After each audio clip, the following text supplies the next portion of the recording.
नमस्कार, मैं हूं अंकुर और आप देख रहे हैं सत्य हिंदी का न्यूज बुलेटिन।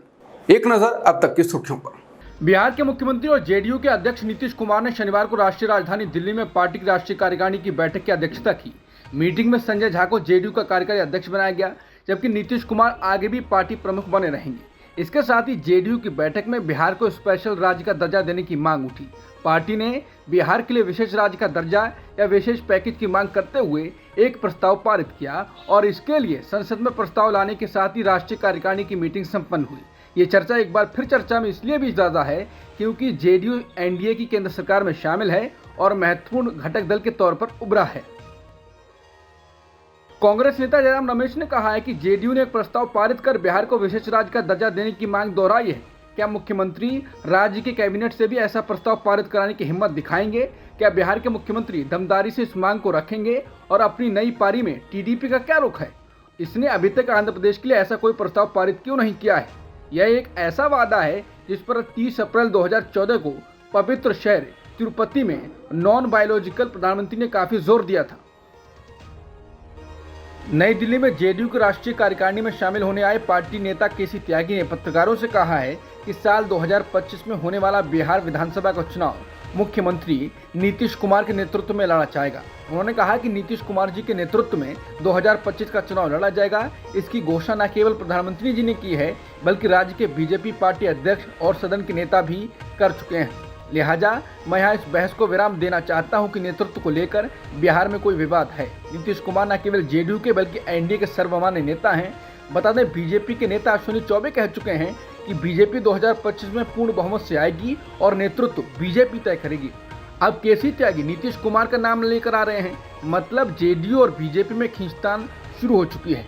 अब देखना होगा कि आगे होता है क्या। दिल्ली के इंदिरा गांधी अंतर्राष्ट्रीय हवाई अड्डे की छत का एक हिस्सा शुक्रवार को गिर गया, जिसके बाद ऐसी ही एक घटना शनिवार को देखने को मिली। गुजरात के राजकोट एयरपोर्ट के बाहर भारी बारिश के बाद कैनोपी का एक हिस्सा ढह गया। इस दुर्घटना में किसी के घायल होने की कोई खबर नहीं है और मरम्मत का काम जारी है। बता दें, दिल्ली एयरपोर्ट के टर्मिनल 1 के बाहर शुक्रवार को छत गिरने से एक शख्स की मौत हो गई थी। इसके बाद से टर्मिनल 1 से उड़ानों का परिचालन नहीं हो रहा है। गुजरात कांग्रेस के अध्यक्ष शक्ति सिंह गोयल ने कहा है कि गुजरात के राजकोट में 11 महीने पहले ही बने एयरपोर्ट की कैनोपी गिर गई। ये साफ दिखाता है कि भाजपा सरकार में सिर्फ भ्रष्टाचार ही हो रहा है और इसीलिए बार बार ऐसे हादसे हो रहे हैं। इस नए 11 महीने पहले बने एयरपोर्ट का उद्घाटन प्रधानमंत्री जी ने खुद किया था, लेकिन हालत सबके सामने है। राजकोट एयरपोर्ट के बाहर भारी बारिश के बाद कैनोपी का एक हिस्सा ढह गया, जिसके बाद लोग तंज कस रहे हैं और कह रहे हैं कि नेहरू को जिम्मेदारी लेनी चाहिए। इसके बाद ट्विटर पर जवाहरलाल नेहरू नाम के ट्विटर हैंडल ने तंज कसा है और कहा है कि राजकोट के मित्रों क्षमा करें, एक बार फिर ये मेरी गलती है कि मैंने निर्माण और रखरखाव कार्य की अच्छी तरह से निगरानी नहीं की और इसके कारण ये स्थिति हुई। राष्ट्र हित में बेहतर होगा कि मैं फिर से माफी मांग लूं। इसके साथ ही नेहरू नाम के हैंडल ने कहा कि अगर कहीं और कोई समस्या हो तो मुझे बताएं, जिसके लिए मुझे माफी मांगनी हो। राजधानी दिल्ली में भारी बारिश के बाद कई इलाकों में पानी भर गया है। दिल्ली के प्रगति मैदान टनल में भी पानी भर गया है। इसके बाद ट्रैफिक को डाइवर्ट किया गया है। दिल्ली ट्रैफिक पुलिस ने बताया कि प्रगति मैदान टनल में जलभराव के कारण ट्रैफिक की आवाजाही अगले आदेश तक प्रतिबंधित है। प्रगति मैदान के टनल में पानी भरने को लेकर वरिष्ठ पत्रकार प्रेम कुमार ने लिखा है कि प्रकृति ने बहुत स्वाभाविक तरीके से मोदी मॉडल की पोल खोल दी है। प्रचार के जरिए झूठे दावे, झूठे विकास, झूठी कहानी सब कुछ सामने है। प्रगति मैदान के इस टनल में जो नाला बन चुका है, यहाँ नरेंद्र मोदी जी क्यों नहीं जायजा लेने के लिए आए। नीट पेपर लीक मामले पर कांग्रेस ने प्रेस कॉन्फ्रेंस की। कांग्रेस नेता शक्ति सिंह ने कहा कि मेरे हाथ में डिप्टी सुपरिंटेंडेंट ऑफ पुलिस का एक एफिडेविट है जो सेशन कोर्ट गोधरा में फाइल किया गया। इसमें बताया गया है कि महाराष्ट्र, ओडिशा और बिहार समेत कई राज्यों में छात्र गोधरा में परीक्षा देने आए थे, क्योंकि यहाँ उनकी पहले से ही सेटिंग हो गई थी। उन छात्रों से एडवांस में पैसे और ब्लैंक चेक लिए गए थे। साथ ही कहा गया कि नीट का एप्लीकेशन भरते समय सेंटर के लिए जय जलाराम स्कूल गुजराती मीडियम का नाम लिखें। सेटिंग ये थी कि जब छात्रों को एडमिशन मिल जाएगा तो ब्लैंक चेक में पैसे भरे जाएंगे। उन्होंने कहा कि आरिफ वाहोरा बीजेपी के अल्पसंख्यक विभाग का वाइस प्रेसिडेंट है। इसने पेपर लीक से जुड़ा अपना काम बड़ी ही सफाई से कर दिया था, लेकिन जब कुछ लोगों ने कलेक्टर से धांधली की शिकायत की तब जाकर मामले की जांच हुई, जिसमें पता चला कि जय जलाराम से जुड़े कई स्कूलों में नीट पेपर लीक की धांधली हुई है। कांग्रेस संसदीय दल की अध्यक्ष सोनिया गांधी ने एक लेख लिखा है जिसमें उन्होंने कहा है कि 4 जून को आए चुनावी नतीजों में हमारे देश के मतदाताओं ने स्पष्ट और मजबूती के साथ अपना फैसला सुनाया है। ये एक ऐसे प्रधानमंत्री की व्यक्तिगत, राजनीतिक और नैतिक हार का संकेत है जिसने चुनाव प्रचार के दौरान खुद को दैवीय दर्जा दे दिया था। फिर भी प्रधानमंत्री के हावभाव वैसे ही नजर आते हैं जैसे कि कुछ नहीं बदला है। वो आम सहमति के महत्व का उपदेश तो देते हैं लेकिन टकराव को ही अहमियत देते हैं। चुनावी नतीजों या जनादेश से उन्हें कोई सबक मिला है, इसका कोई संकेत नहीं मिलता है कि देश के करोड़ों मतदाताओं ने उन्हें कोई संदेश दिया है। 18वीं लोकसभा के पहले कुछ दिन दुखद रूप से निराशाजनक रहे। ऐसी कोई भी उम्मीद या अपेक्षा कि हमें कोई बदला हुआ रवैया देखने को मिलेगा, ये धराशायी हो गई। आपसी सम्मान और सामंजस्य की नई भावना या सौहार्द की बात तो दूर, इस बाबत कोई कदम उठाने की उम्मीद भी गलत ही साबित हुई। झारखंड के पूर्व मुख्यमंत्री हेमंत सोरेन को शुक्रवार को ईडी द्वारा गिरफ्तारी के बाद मनी लॉन्ड्रिंग केस में जमानत मिल गई है।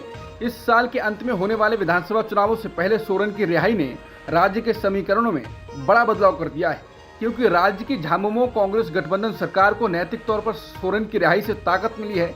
सोरेन की रिहाई से राज्य में सियासी समीकरण बदल सकते हैं और उम्मीद है कि झामुमो सहानुभूति कार्ड के जरिए बीजेपी को और बैकफुट पर धकेल सकती है। तमिलनाडु के कांग्रेस एमपी शशिकांत सेंथिल ने अलग बात कही है। सत्य हिंदी पर वरिष्ठ पत्रकार स्मिता शर्मा ने जब पूछा कि विपक्ष ने चुनाव में इसको मुद्दा बनाया कि अगर बीजेपी को 400 सीटें मिली तो संविधान बदल देंगे, तो क्या तमिलनाडु में पिछड़े, दलितों और आदिवासियों में डर आया था कि अगर इनको इतनी सीटें मिली तो अधिकार चले जाएंगे? इसके जवाब में सेंथिल ने कहा कि ये वो लोग हैं जो संविधान चाहते ही नहीं थे। वो ब्रिटिशर्स के खिलाफ नहीं लड़े, उनको भी अंग्रेजों को भगाना था, लेकिन उनको समस्या थी आइडिया ऑफ इक्विटी से, हिस्सेदारी से, जो संविधान की वैल्यूज हैं उनसे समस्या थी। असल में ये लोग मुस्लिमों के विरोधी नहीं हैं, ये लोग इक्विटी के विरोधी हैं। मुस्लिमों को दोषी दिखाते हैं क्योंकि वो लोग वोट ले पाए मेजोरिटी से, लेकिन उसका ही बुरा हाल करते हैं। उदाहरण के लिए हमने जातिगत जनगणना की बात की, हिंदुओं के लिए ही मांगी, लेकिन कास्ट सेंसस से इनको क्या दिक्कत है? उन्होंने अपनी ओर इशारा करते हुए कहा कि उनको यही दिक्कत है कि ये बंदा 50 साल तक खेत में बैठता था, वो अब आकर सदन में बैठ रहा है। सत्य हिंदी पर अपलोडेड ये इंटरव्यू आपको जरूर सुनना चाहिए। आपको पता चलेगा कि कैसे तमिलनाडु के कांग्रेस एमपी गजब तर्क दे रहे हैं। इंडिया की केंद्र सरकार में मंत्री अनुप्रिया पटेल ने उत्तर प्रदेश के बीजेपी सरकार के मुख्यमंत्री योगी आदित्यनाथ को पत्र लिखा है और उन पर सवाल खड़े कर दिए हैं। उन्होंने मुख्यमंत्री योगी आदित्यनाथ को पत्र लिखकर राज्य में सरकारी नौकरियों में ओबीसी, एससी, एसटी के उम्मीदवारों की नियुक्तियों में पक्षपात का आरोप लगाया है। बता दें, अनुप्रिया पटेल एनडीए का हिस्सा अपना दल एसपी प्रमुख हैं। इसके बावजूद उन्होंने योगी पर पक्षपात के आरोप लगाए हैं। उन्होंने कहा है कि नियुक्तियों में ओबीसी, एससी, एसटी के अभ्यर्थियों को ये कहकर छांट दिया जा रहा है कि वो योग्य नहीं है।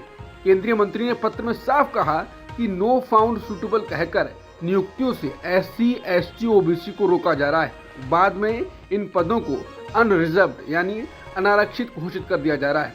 बता दें, ऐसा नहीं है कि अनुप्रिया पटेल बीजेपी से नाराज हैं। उन्होंने बस योगी पर आरोप लगाए हैं, लेकिन मोदी की तारीफ की है। उन्होंने कहा कि पीएम मोदी के नेतृत्व में एनडीए सरकार ने छात्रों को उज्जवल भविष्य के लिए केंद्रीय विद्यालयों, नवोदय विद्यालयों, सैनिक स्कूलों और नीट की प्रवेश परीक्षा में पिछड़े वर्ग के छात्रों के लिए आरक्षण देने के लिए कदम उठाए हैं, लेकिन यूपी की व्यवस्था पर फौरन रोक लगानी चाहिए। अब इस खबर को ऐसे समझते हैं, मोदी सरकार में मंत्री अनुप्रिया पटेल ने कहा है कि मोदी जी तो पिछड़ों के लिए अच्छा काम कर रहे हैं, लेकिन आप यानी योगी आदित्यनाथ ऐसा काम कर रहे हैं जिसके कारण पिछड़ा वर्ग बीजेपी से हट रहा है। यानी यूपी में जो बीजेपी की हालत इस चुनाव में हुई है, उसके लिए भी वो योगी को दोषी ठहरा रहे हैं। आपको मालूम होगा कि योगी को हटाने की बात लंबे समय से चल रही है और अब मोदी के मंत्री भी सीधा आरोप लगा रहे हैं। अनुप्रिया पटेल ने कहा कि योगी आदित्यनाथ इस बात से सहमत होंगे कि ओबीसी और एससी, एसटी समुदायों के उम्मीदवार इन परीक्षाओं के लिए मिनिमम एलिजिबिलिटी क्राइटेरिया को पूरा करते हैं और अपनी योग्यता के आधार पर इंटरव्यू तक पहुंचते हैं। इसलिए ये समझ से परे है कि ओबीसी, एससी, एसटी समुदायों के उम्मीदवारों को बार बार नॉट सूटेबल नहीं पाया गया। उन्होंने कहा कि इन समुदायों के उम्मीदवारों के बीच उत्पन्न होने वाले गुस्से को रोकने के लिए प्रभावी कार्रवाई करके इसे रोका जाना चाहिए। उन्होंने कहा कि ओबीसी, एससी, एसटी समुदाय के उम्मीदवार मुझसे लगातार संपर्क कर रहे हैं।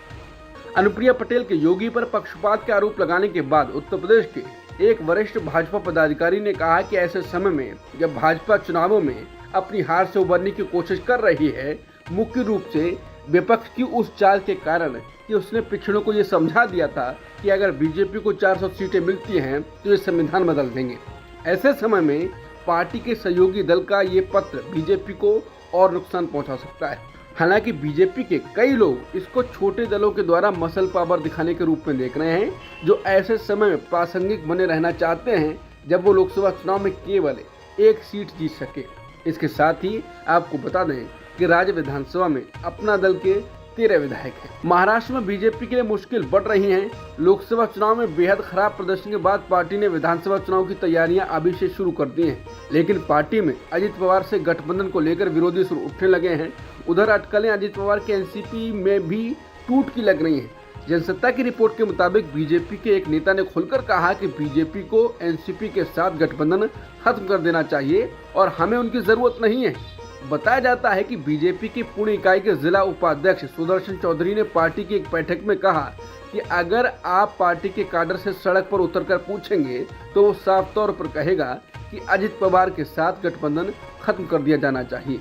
कई सालों तक हमने उनके खिलाफ चुनाव लड़ा है, आखिर हमें उनकी क्या जरूरत है? हम उन्हें चुनाव नहीं जिताना चाहते जिससे वो मंत्री बने और हमें आदेश दें। उन्होंने यहाँ तक कहा कि अजित पवार से हाथ मिलाने का मतलब है कि हम सत्ता में वापस नहीं आना चाहते। वहीं खबरों के मुताबिक एनसीपी में बड़ी टूट हो सकती है, क्योंकि अजित पवार के गुट के कई विधायक शरद पवार गुट के साथ जाने को तैयार हैं और अब शरद पवार भी कह चुके हैं कि अजित गुट के नेताओं को पार्टी नेताओं से बात करने के बाद ले सकते हैं अगर उनसे हमें फायदा होगा। नेशनल टेस्टिंग एजेंसी यानी एनटीए ने विभिन्न परीक्षाओं के लिए नई एग्जाम तारीखों का ऐलान कर दिया है। इसके तहत एनटीए ने 3 परीक्षाओं की तारीखों की घोषणा की है, जिसमें CSIR नेट, UGC नेट और NCET परीक्षाओं के लिए तारीखों का ऐलान किया गया है। UGC नेट, जिसे 18 जून को आयोजित होने के एक दिन बाद रद्द कर दिया गया, अब 21 अगस्त से 4 सितंबर तक आयोजित किया जाएगा। शिक्षा मंत्रालय को जानकारी मिलने के बाद परीक्षा को रद्द कर दिया गया था कि परीक्षा की शुचिता से समझौता किया गया। वहीं CSIR UGC नेट को एहतियाती उपाय के रूप में स्थगित कर दिया गया था, वो अब 25 जुलाई से 27 जुलाई तक आयोजित किया जाएगा। इसके साथ ही NCET की परीक्षा 10 जुलाई को कराई जाएगी। लद्दाख में वास्तविक नियंत्रण रेखा के नजदीक अचानक आई बाढ़ में 5 भारतीय सैनिकों की डूबकर मौत हो गई है। सेना के अधिकारियों के मुताबिक ये हादसा लद्दाख के पास दौलत बेग ओल्डी इलाके में हुआ। रक्षा मंत्री राजनाथ सिंह ने 5 सैनिकों की मौत पर दुख जताया है। फ्रांस में आम चुनाव प्रचार खत्म हो गया है। फ्रांस के राष्ट्रपति इमैनुअल मैक्रों की पार्टी की ओर से धुर दक्षिणपंथी पार्टी नेशनल रैली के समर्थन न करने की अपील की गई है, लेकिन ऐसा लगता है कि वोटर संसदीय चुनाव में नेशनल रैली को ऐतिहासिक जनादेश दे सकता है। फ्रांस में 30 जून को पहले दौर का चुनाव होगा, दूसरे दौर का चुनाव 7 जुलाई को होगा। ICC के T20 वर्ल्ड कप के फाइनल में आज भारत का मुकाबला दक्षिण अफ्रीका से होगा।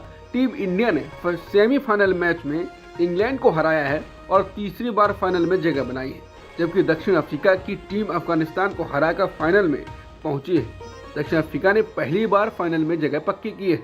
अब तक की सुर्खियों में इतना ही। बाकी खबरों के लिए बने रहिए सत्यहिंदी.com के साथ।